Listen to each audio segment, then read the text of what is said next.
Everyone everybody Chittagong বন্দর বাংলাদেশের ওটা হইল বাংলাদেশের সর্ববৃহৎ পট আর কি। এটা রকম বাংলাদেশ না সারা পৃথিবীর মানে মাঝে সেরা আর কি। ওটা দিয়ে মানে এক্সপোর্ট করে ইম্পোর্ট করে ফাস্টফুডের ভিতরে চট্টগ্রাম বন্দর আর কি।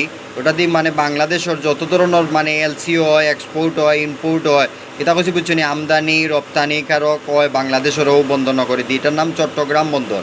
এটা কিছু বুঝছো নি, ফাস্টফুডের পাতা 31 ভিসা পাতা 4.5 বছর হয়ে গেছে fast food like this brothers cancer corona সব জানিও শাহজাদিও তো চট্টগ্রাম মানে স্পষ্ট চট্টগ্রাম বন্দর আর কি। স্পষ্টভাবে আর না ক্যামেরার ভিতরে আর কি দেখিও লাইক দিস আর কি। আমি মুখে কই দিলাম আর কি, বুঝিয়ে নিও। এটা কইছে বুঝছো না, ওই দেখো ফাস্টফুড। এটা কইছে বুঝছো না, ওই দেখো শিপ, বড় শিপ। এটার হার টাইটানিক কয়। সারা পৃথিবীর ভিতরে বড় বড় শিপ মানে এগুলার ভিতরে মানে খালি তোমার বড় বড় মানে আর কি কার্বো লরি লাহান আর কি কার্বো আর কি এগুলা।